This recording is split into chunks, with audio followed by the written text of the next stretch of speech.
กะทักทายสบายดีเด้อพี่น้องFCปาลุงเบิดสุขุสุคนสุหม่องสุบอนเนาะมาพ่อกันคือเก่าคือเดิมกับซ่องสาวบุญมาบ้านเฮาเนาะ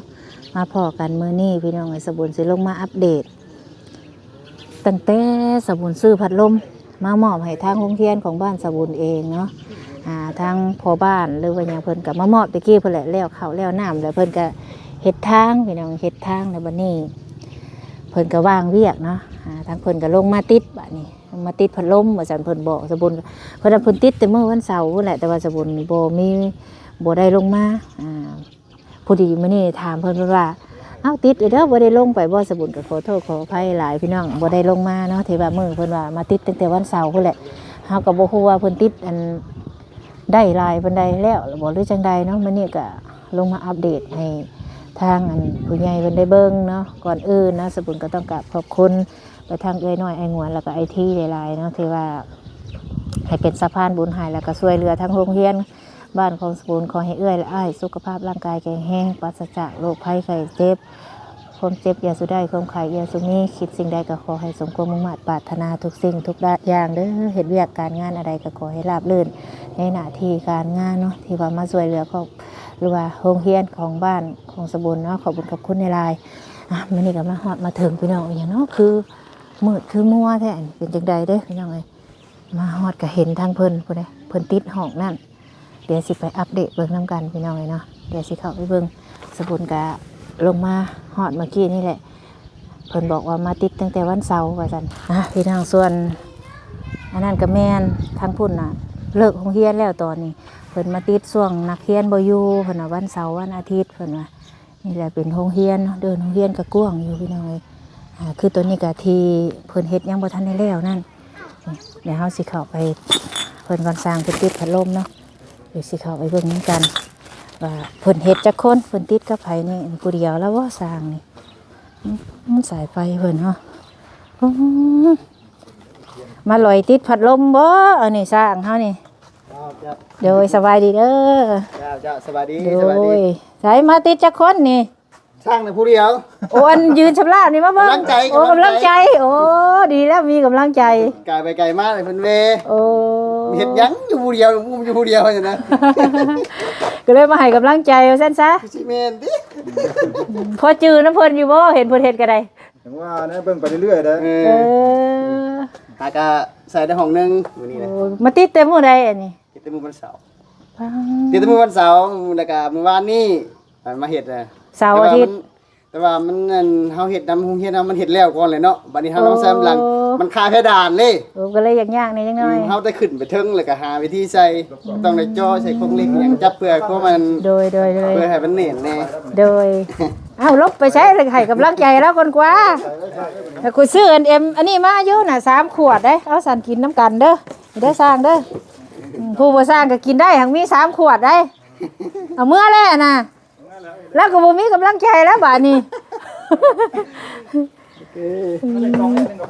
โอ้บ่าวกล้องทางพุ่นได้ติดไว้แล้วบ่อยู่พุ่นยังเหลือห้องนึงเพราะว่ามื้อวานนี่แหละเจ้าของผู้เพิ่นถือกระเจเพิ่นบ่มาโอ้ติดแล้ว5นั่นหากะติละ5ห้องโอ้หากะติละ5ห้องเดี๋ยวจังน้อยจะไปใส่อีกห้องนึงหลังจากแล้วติดแล้วบ่ตัวนี้น่ะยังตัวนี้หากะแล้วใส่ห้องนึงใช้เบิ่งค่ะโอ้คักเลยบาทนี่โอ้คักโอ้บ่ขอได้เนี่ยไม่เล็กน้อยโอ้เฮ็ดผู้เดียวบ่นี่ค่ะผู้เดียวนี่แหละนะเพราะว่าอยู่ในนี่แหละมันสิเป็นโรงเรียนอนุบาลเด้โดยต่อไปแล้วบางเทื่อเฮาอันในครูเพิ่นสิมีเครื่องเสียงเนาะมาสอนเด็กน้อยนะโดยบางเทื่อเฮาอยากได้แบบว่าอันเป็นตู้เป็นหยังก็เลยเสียบปลั๊กเสียงให้เพิ่นเตรียมไว้เนาะเสียบปลั๊กเสียงให้เพิ่นเพราะว่าดอกไฟเฮาก็บ่ได้จำเป็นดอกเพราะว่าเฮาบ่ได้สอนกลางคืนเฮาสอนกลางเว้นคันว่าอนาคตเฮาสิใช้แล้วจังว่ากันอีกนะหาใหม่อีกเนาะมีแต่ถูกต้องแล้วนี่เฮามีพัดลมนี่มันร้อนเด้เด็กน้อยเฮาร้อนเฮือแตนเวลาสอนนะพัดลม16ตัวพี่น้องเอ้ยยังห้องพุ่นกับทั้งพุ่นเนาะแม่นยัง2ห้องสรุปแล้วยัง2ห้องยัง4ตัวแล้วบ่มื้อนี้จังว่าเฮ็ดผู้เดียวเนาะมื้อนี้ก็บางเทื่อก็สิแล้วแต่ห้องนี้นะโดยเก่งแน่นี่เพราะว่าเบิ่นบางเทื่อก็คันบ่ได้ไปลิ้นไปทางใดก็สิเฮ็ดตัวนั้นให้มันแล้วอยู่เฮาแล้วก็สบายเนาะแม่นโ เขาเฮ็ดไปนั่นแหละเฮ็ดได้จ้ะ โดย เพิ่นก็ว่าอ่ะสั่งมาทางเองซอยกันแน่ว่าซั่นก็เลยมาลงเฮ็ดซอยเพิ่น มาช่วยกันเนาะเพิ่นซื้อให้แล้วก็มาเฮ็ดเฮาเนาะ แม่นเฮ็ดได้จ้ะแต่ไหนบอกว่าก็ตื้มเอาแบบนี้เฮ็ดได้จ้ะ สายไฟได้พออยู่บ่ อันสายไฟเฮาก็อันนี้ก็บ่ได้พอสายไฟอันเพิ่นซื้อให้เฮาก็ให้ซื้อใส่เองนี่เด้นี่ เออ สายไฟเพิ่นซื้อให้ก็ได้แต่มันตัวละ4ห้องบ่ สายไฟก็นึงเนาะ แม่นมันก็ได้ใส่หลายยาวเติบ เฮา เด้ ก็เบิดงบเลยซื้อก็นึงบ่เอาเว้ย เออ บ่ควรแล้วเนาะอันนี้บอลเพิ่นสิใส่เตอมันนี่มันบ่ ใส่ ผิด บนปิดเปิดมัน โอ้ใส่อันปิดเปิดเพิ่นนะ อันนี้ครับประกอบใส่กระดาษ เรากำลังประกอบเอาเฮ็ดเนาะเจ้าน่ะเฮ็ดเนาะ ประกอบใส่กระดาษนี่เลย ให้ทางบ่ควรเราเฮ็ดสร้าง อืม คันผู้บ่จักก็บ่จักเฮ็ดแล้วเนาะ เออเฮ็ดได้ใช่คือเขามาเบิ่งกินนี่แล้วก็เบิ่งซื่อ เบิ่งก็ซื้อเนาะ เออ ทางคุณเพิ่นล็อกกุญแจเบิดแล้วพี่น้องให้เข้าไปบ่ได้หักเพิ่นใส่แบบซี่แหล้วเนาะห้องละสองโต๊ะ ก็ใส่ห้องละ2ตัวแต่ตอนนั้นมันสิเป็นอันมีเพดานเนาะมันก็งามเลยเข้าไปมันก็งามอยู่ มันก็คักเนาะ เออ ไว้เพิ่นลงมาก่อนสิมาอัปเดตให้เบิ่งอีก เออ วัดเพิ่นแล้วเขาเบิดก่อน แม่น อันนี้ก็เพิ่นติดแล้วเพิ่นสิมาสาบน้ำหลังบ่ควรตามเพิ่นเว้าเนาะ ก็สิแม่นติ เห็นได้ยิน เอ พ่อ อ บ้าน ได้ยินเพิ่นเว้าอยู่เพราะว่ามันก็แตกหลายแล้วนะ เด้อ จันว่าบัดเพื่อลูกเพื่อหลานทำมาเฮียนอีกเลยอย่ามันเตะมันหักมันเพลง แม่น ก็สิได้บูรณะแก้ไขแล้วเฮ็ดได้ ๆโดย คันว่าต่อไปเฮาก็จะได้มีครูมาสอนเพิ่มอีกอ่ะ ต่อไป จะได้ขยายมาพี่เนาะ โดยต่อไป ถ้ามันเต็มเลยเด้ ต่อไปบ้านเฮาก็สิมีโรงเรียนอนุบาลเนาะ แม่นเด้เพิ่นก็เริ่มเฮ็ดเด้เพิ่นก็เริ่มเฮ็ดมีห้องน้ำแล้วทั้งนั้นน่ะ โดย มีห้องน้ำมีหยังเรียบร้อยแล้ว อย่างว่าเพิ่นจังซื้อพัดลมมาให้นั่นเพิ่นว่าให้ไปติดอีตนเด็กน้อยเวลายามร้อนเพิ่นว่า ฮ้อนแท้ใด แม่น ขนาดเฮาเข้าเฮ็ดเวียกมื้อเดียวนี่เปียกเลยเสื้อเมื่อกี้นี่ เอ้า ก่อนเฮง โดยนี่แหละเราสิใส่นี่ไปเลยล่ะว่า ประกอบกระดานเฮ็ดปักเสียมให้เพิ่นล่างเทื่อเพิ่นมีตู้มีหยังสอนเล็กน้อยเนาะเพิ่นมีได้เว้าห้องเพลงห้องรำทำเพลง กรรมเพิ่นแน่ มี เนาะ แล้ว แม่นต่อใส่เพิ่นไฟก็มีเลย เพิ่นก็ว่ามีหยังบ่พอแล้วใส่เด้อเพิ่นบอกนะตื่มใส่เพิ่นเอานะ โอ้เพิ่นเทื่อเพิ่นคิดเงินให้เฮาเนาะ เออเพิ่นก็ให้ดอกกินน้ำหยังเล็กน้อยแหล้วซอยกันเพิ่นว่า เฮาบ่ได้บักแบนเอา ไม่แม่น เด้อ ก็สิช่วยเหลือนี่แหล้วโรงเรียนบ้านเฮาเฮ็ดได้ซอย ซอยกันเนาะ ซอยจังได๋ก็ซอยกันไป โดยเพิ่นเฮาสวยแฮงว่าซั่นซะ แล้วก็ซอยแห้งเลยได้ถึงน้ำบ่หลาย มีผู้ซื้อให้เฮาก็ดีแล้ว โอ้ เนาะ ก็ดีเลยเนาะ โดย ดีแล้ว บ่แม่นว่าเบิดน้อยได้บ่ควรข่อยซื้อก็เบิด8ล้านปลายนะ อืม พัดลม โอ้ถือว่านั่นอยู่เนาะ 16โต ก็มีหลายคนมาถามอยู่โตเท่าใดจักเล้บ่ได้ซื้อเด้ โตนึงนั่น ค่อยบ่ได้ซื้อว่ะ เบิ่งเด้อประมาณ5แสนประมาณ5แสนปลายบ่ข่อยก็ลืมแล้ว เกือบพันนี่แหละเนาะ เนี่ย กันเป็นเงินบาทกันเนาะ แม่น อืม ข่อยก็ลืมเลยว่าเท่าใดละบินมีข่อยก็ลืมเลย อืม ฮู้แต่ว่าเบิด8ล้าน7แสนประมาณนี้แหละ เบิ่นหลายเติมเนาะ แม่นรวมทั้งสายไฟก็หนึงนำเด้ อืมบัดนี้อันผู้ว่าเพิ่นโทรมาเมื่อกี้นี่ว่าเอาใส่ดีๆเด้อสายไฟเพิ่นว่า อืม เฮาสิเล่นมาแต่พุ่นเด้ โอ้มันต้องมีค่ำขึ้นแน่เนาะ บ่เฮาสิใส่ขอใส่สายไฟน้ำขาวเลยแล้วก็นี่มาใส่เสานี้ โอ้ดึงมาเลยเนาะ นี่มาใส่เอาสายดำนี่ เออ เอาสายตะไคร้เฮาแล้วใส่แล้วก็มันลงใส่ โอ้ นี่เฮาเฮ็ดงามๆเอามาใส่มัน เด้อ จะดี เด้อ เลิศพุ่นเรา เราเป็นสร้างไฟ ประจำบ้านเลยพี่น้องเวลา แม่น ผู้ใดไฟยังก็หาให้เรานี่ค่าไม้ค่ามือแล้ว มันนอกเฮานี่แหละเฮ็ดได้ซะพอได้แก้ไข เลย อืม ก็พอได้เฮ็ดอยู่เนาะ ได้เฮ็ดอยู่ ห้องนั้นท่านได้ใช้ห้องอะนะ ยังเอาไปไว้แล้วพอลมเอาไว้แล้วว่าสิพักเที่ยงซะก่อน กินข้าวแล้วบ่ ยังแล้วจังน้อยสิไปขึ้นหากินข้าว เอาพอดีแล้วจ้ะผู้เดียวลุย3ขวดเด้อ ว้า จะไปกินมื้อใหม่นะ เอ้ย ข่อยว่าเอาอะไรเฮ็ดจักคนเด้ข่อยว่ายันว่า เฮ็ด เจ้าเฮ็ดหลาย ผู้ คน เดียว นะเดี๋ยวเพิ่นกำลังต่อเอาไม้มากันให้เราเฮ็ดเวียกแล้วเอาเบิ่งทางพุ่นเพิ่นล็อกห้องแล้วนักเรียนเพิ่นเลิกเบิดแล้วแต่ฮู้แต่ว่าแล้วเหลือห้องเดียวแล้วว่าทางพุ่นก็ได้2โต๊ะหั่นแหละห้องเดียวก็ได้ รวมทั้งเบิดก็ยัง2ห้องนะนี่แม่นบ่ควร มีสี่โต๊ะ อีก4โต๊ะเนาะอีก2ห้องแม่นแล้วว่า มื้อนี้คิดว่าสิเลี้ยวอยู่ อืม เกิดกูขึ้นนะเพราะว่ายังตัวห้องนี้มันใส่ง่ายเด้ มันติดใส่คือแล้ว ใส่ เนาะ ง่ายแต่ว่าตัวนั้นมันสิได้เจาะยากในจังได๋ เฮาต้องเจาะอันบอนฮู้เพิ่นใส่ว่าซั่นซะ มันจะงานแก้ไขได้ ติดแล้วล่ะคักเนาะ โอ้คักได้พี่น้อง ได้เอาไฟมาใส่ดิมุนนี่ เอ คั อก บ่ต่ำบ่สูงแต่ว่าตัวนี้เพิ่นยังบ่ทันได้ดึงสายไฟมาแต่คือทั้งพุ่นน่ะแม่นใช้งานได้แล้วบ่ แม่นใส่ เอ กันเลย อทั้งพุ่นใช้งานได้แล้ว ตัวนี้ต้องดึงสายมาอีกแล้วว่ะงามตะกี้ว่าสิเอาสีดำมันมีตัวเดียวก็เลยเอาสีขาวไปเลยค่ะก็งามเลยพี่น้องเลยพุ่นน่ะพอดีเป๊ะเลย ขาวแล้วมันงามเลย งามมีแต่บอกเพิ่นวิธีทำความสะอาดอันนี้เสร็จเอานี่เด้โอ้คักแล้วว่ะนี่ดีมุกดีใจพี่น้องน้องๆนักเรียนลูกหลานเนาะเข้าโรงเรียนฮ้อนครูบาอาจารย์ก็ได้เข้าห้องเรียนบ่ได้เพื่อแตนเพื่อสิได้ออกนั่งลิ้นเอ้ยพุ่นน่ะสัตว์คักแล้วบัดนี้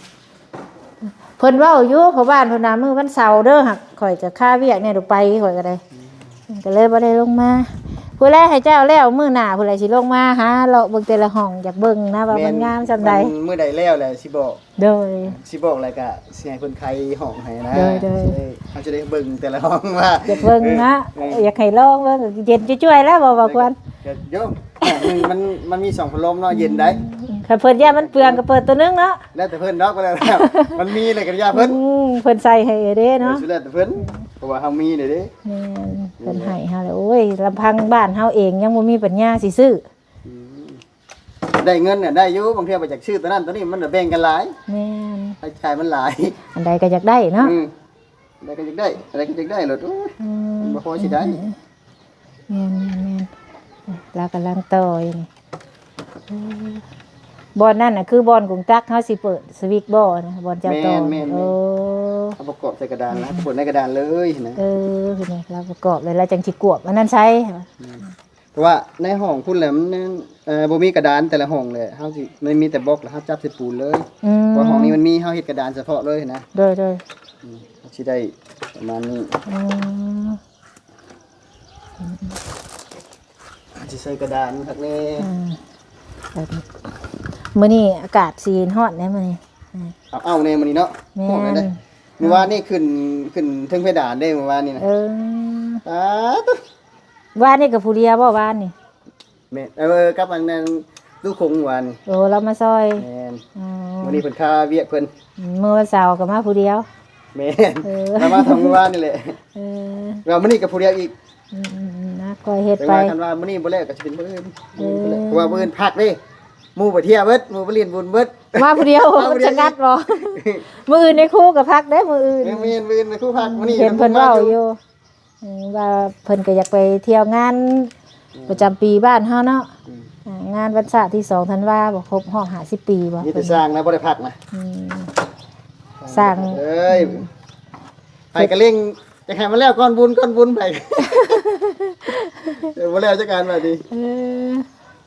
เดี๋ยวเรากำลังต่อเบิกขี่ยางเลาะไปพุ่นก่อนเด้อผู้เดียวค่อยเดี๋ยวจังได้สิมาใหม่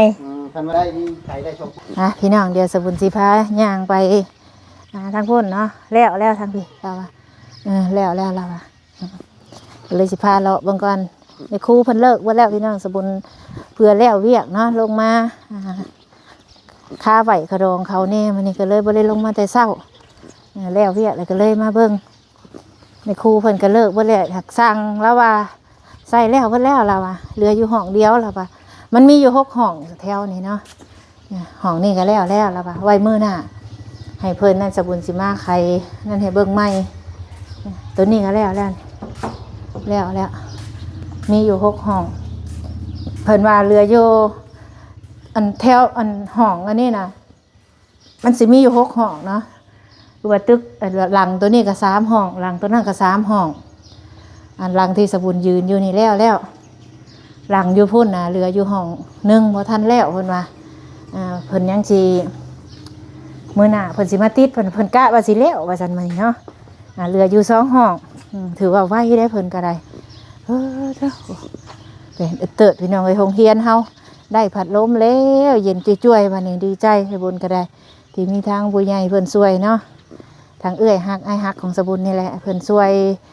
บริจาคพัดลม16ตัวมาโรงเรียนของบ้านโคกนี่แหละก็ได้เนาะมื้อนี้ก็ตะเว้นก็สิฮ้อนมื้อนี้เพื่อฝนสิตกบ่พุเดี๋ยวสิไปบอกสร้างแล้วก่อนเฮาก็มาเบิ่งซ้ำนี่แหละพี่น้องเดี๋ยวมื้อหน้าให้เพิ่นแล้วเบิดทุกห้องก่อน สิมาอัปเดตใหม่มื้อนี้เวะมาเบิ่งได้สำนีก้อนลาวะนี่ใส่ถุงตักมันได้แล้วอะ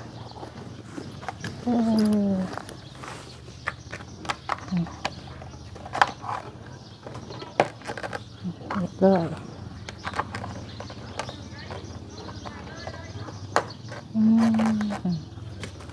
เรียบร้อยยังจะต่อสายไฟทั้งนั้นเลยเนาะเรียบร้อยมันครูว่าจักก็เฮ็ดบ่เป็นแล้วจักมันเป็นแนวใด